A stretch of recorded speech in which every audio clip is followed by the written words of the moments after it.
आज अपन स्टार्ट करेंगे class 11th का चैप्टर 7 परम्यूटेशन एंड कॉम्बिनेशन। तो सबसे पहले परम्यूटेशन एंड कॉम्बिनेशन होता क्या है। जैसे अपन ये कहें कि भाई अपने पास लेटर्स हैं, अपने पास A B C D, 4 letters हैं अपने पास। इनमें से अपन को 3 लेटर को सिलेक्ट करना है। तो 3 लेटर को सिलेक्ट कैसे करेंगे अपन? A B C, A C D, B C D और ए बी डी।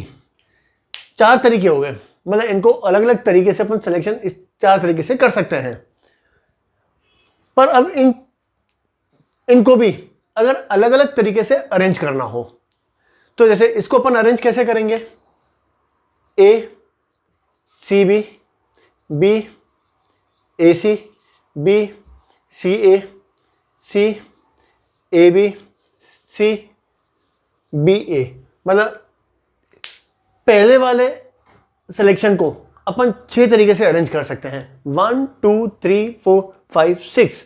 ऐसे ही इसको भी 6 तरीके से अरेंज कर सकते हैं, इसको भी 6 तरीके से अरेंज कर सकते हैं और इसको भी कितने हो गए? 6 तरीके से अपन अरेंज कर सकते हैं।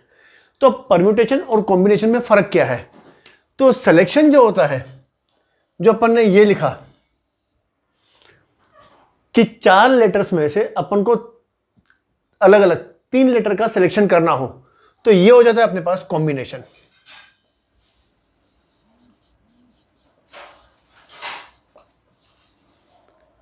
ये हो जाता है अपने पास कॉम्बिनेशन। और सिलेक्शन कितना हो जाता है? सिलेक्शन मतलब 1 2 3 4 5 6।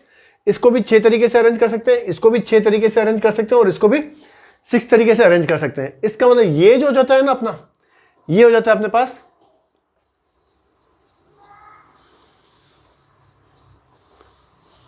इसको कहते हैं अपन परम्यूटेशन। इसका मतलब परम्यूटेशन कितने होंगे इसके? 1 मतलब 6 6 6 6 मतलब 4 इंटू 6 मतलब 24 परम्यूटेशन हो गए। और कॉम्बिनेशन कितने हो गए अपने पास? 4। इसका मतलब है कॉम्बिनेशन में ऑर्डर की कोई इंपॉर्टेंस नहीं होती और परम्यूटेशन में क्या होगा? ऑर्डर क्या होता है? इंपॉर्टेंट होता है। मतलब ये हो गया एक तरीके से सिलेक्शन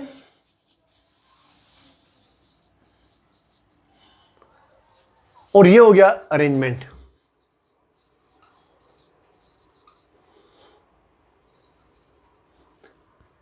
तो ये होता है परम्यूटेशन और कॉम्बिनेशन में फर्क होता है। पर अगर अपने पास बहुत ज्यादा नंबर्स दे रखे हो या डिजिट दे रखे हो तो उसको अपन कैसे अरेंज करेंगे या कैसे बताएंगे भाई कितने परम्यूटेशन बनेंगे, कितने कॉम्बिनेशन बनेंगे? तो इसके लिए एक जनरल फॉर्मूला होती है, उसको कहते हैं अपन फंडामेंटल प्रिंसिपल ऑफ काउंटिंग।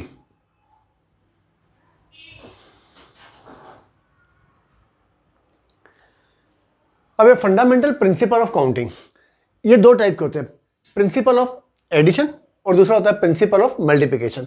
अब प्रिंसिपल ऑफ एडिशन का जैसे अपन एग्जांपल ले लें, there are 2 different books of physics and 3 different books of mathematics. In how many ways can a student choose 1 book? अब एक बुक उसको सेलेक्ट करनी है, तो एक बुक का मतलब है तो टोटल नंबर ऑफ वेज कितने हो जाएंगे? अब एक बुक उसको सेलेक्ट करनी है तो फिजिक्स की कितनी बुक्स है इसके पास? 2 और मैथमेटिक्स की कितनी है? 3। तो फिजिक्स की बुक सेलेक्ट करने के तरीके कितने हो गए? 2 और मैथमेटिक्स की बुक सेलेक्ट करने के तरीके कितने हो गए? 3। टोटल नंबर कितने हो गए? 5 हो गए। तो इसको अपन कह सकते हैं if one thing can be done in m different ways and another thing b can be done in n different ways, then one of the 2 thing that means a and b can be done in m plus n different ways. और जैसे principle of mathematical induction, इसकी बात करें अपन तो Mohan has 3 pants and 2 shirts. How many different pair of a pant and a shirt can he dress up with? अब कितनी तरीके से, अब पेंट कितने अपने इसके पास? 3 और शर्ट कितनी है? 2।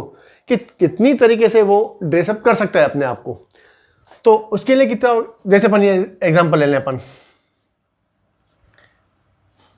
मोहन 3 पेंट है मोहन के पास,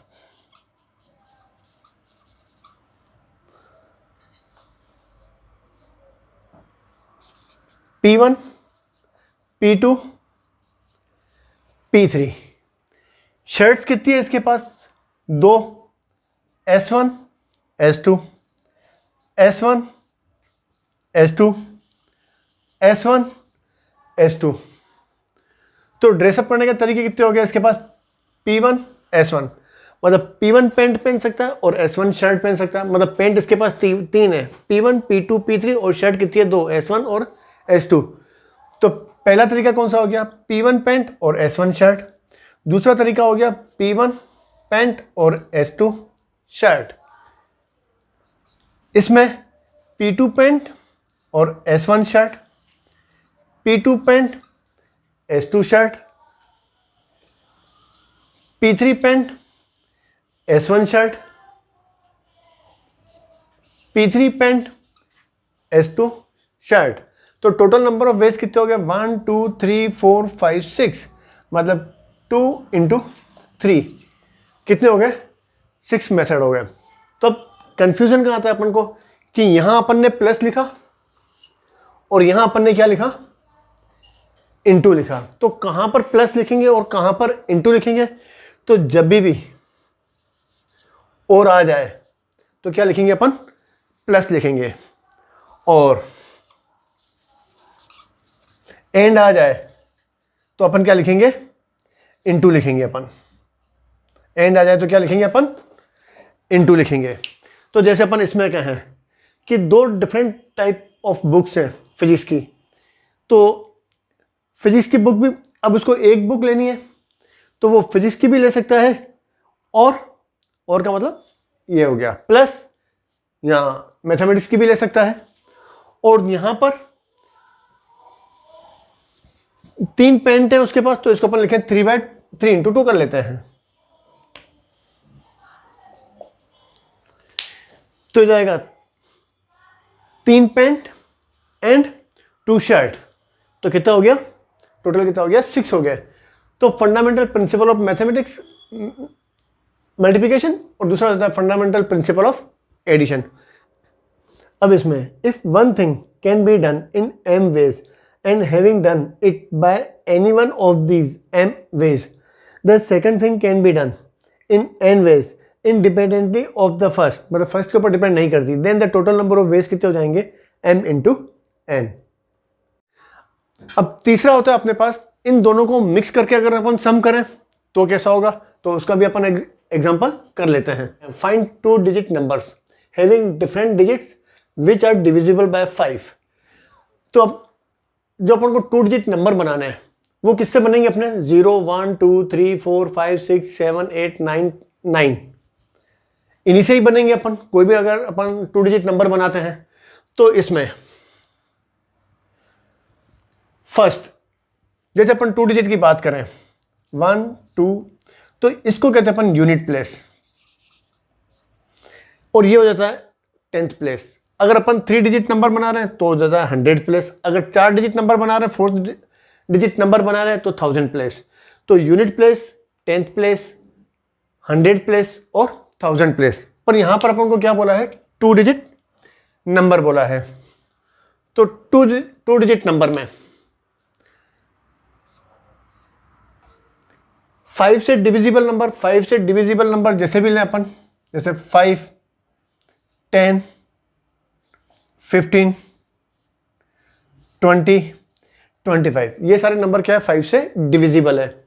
पर अपन को 2 डिजिट नंबर बोला है तो अपन इसको कंसीडर नहीं करेंगे, क्योंकि अगर 10th प्लेस पे 0 और यूनिट प्लेस पे 5 लिखते हैं तो ये क्या होगा? 1 डिजिट नंबर हो गया अपने पास।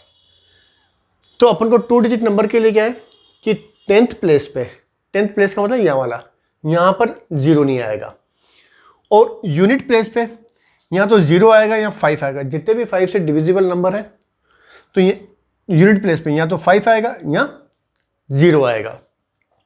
तो अब इसमें केस 1, अगर अपन यहाँ पे 0 लिखते हैं तो ये फिक्स हो गया। ये क्या हो गया? फिक्स है।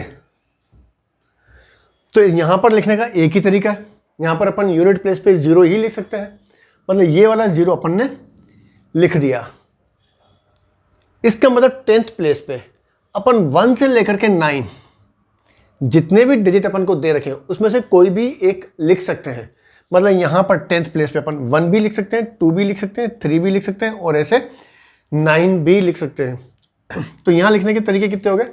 टोटल नंबर ऑफ वेज कितने हो गए? 9। इसका मतलब ये हो गया अपने पास 9। अब केस 2, यहां पर मतलब यूनिट प्लेस पे अपन 5 भी लिख सकते हैं। तो ये अपने पास फिक्स है, या तो यूनिट प्लेस में या तो 0 आएगा या 5 आएगा। अगर 0 आता है तो उसके नंबर कितने हो जाते हैं? 9 वेज हो जाते हैं। अगर 5 फिक्स कर दें अपन तो वो एक ही तरीका है कि यहां पर अपन यूनिट प्लेस पे 5 ही लिख सकते हैं। अब अपन ने यहां पर 5 लिख दिया। अब बोला क्या अपन को? हैविंग डिफरेंट डिजिट्स बोला है। इसका मतलब जो अपन ने 5 नंबर लिख दिया उसको अपन रिपीट नहीं कर सकते। और यहां पर 10th प्लेस पे अपन ने देखा 0 नहीं आ सकता, मतलब ये भी चला गया। इसका मतलब 0 भी लिख नहीं सकते। इसका मतलब 10th प्लेस पे अपन या तो 1 2 3 4 6 7 8 9, मतलब टोटल डिजिट कितनी हो गई? 1 2 3 4 5 6 7 8। 8 में से कोई भी अपन एक लिख सकते हैं। तो यहां लिखने के तरीके कितने हो गए? 8 हो गए। तो अपने पास क्या था? या तो 0 आएगा या 5 आएगा यूनिट प्लेस पे। तो इसका मतलब यहां क्या हो गया अपने पास? और आ गया, दोनों में से एक आएगा ना। तो टोटल नंबर ऑफ वेज कितने हो गए? 9 + 8 कितने हो गए? 17। तो ये हो गया अपने पास दोनों का मिक्स कह सकते हैं क्वेश्चन हो गया। तो इसी के ही बेस पर अपन की एक्सरसाइज कौन सी होगी अब? 7.1।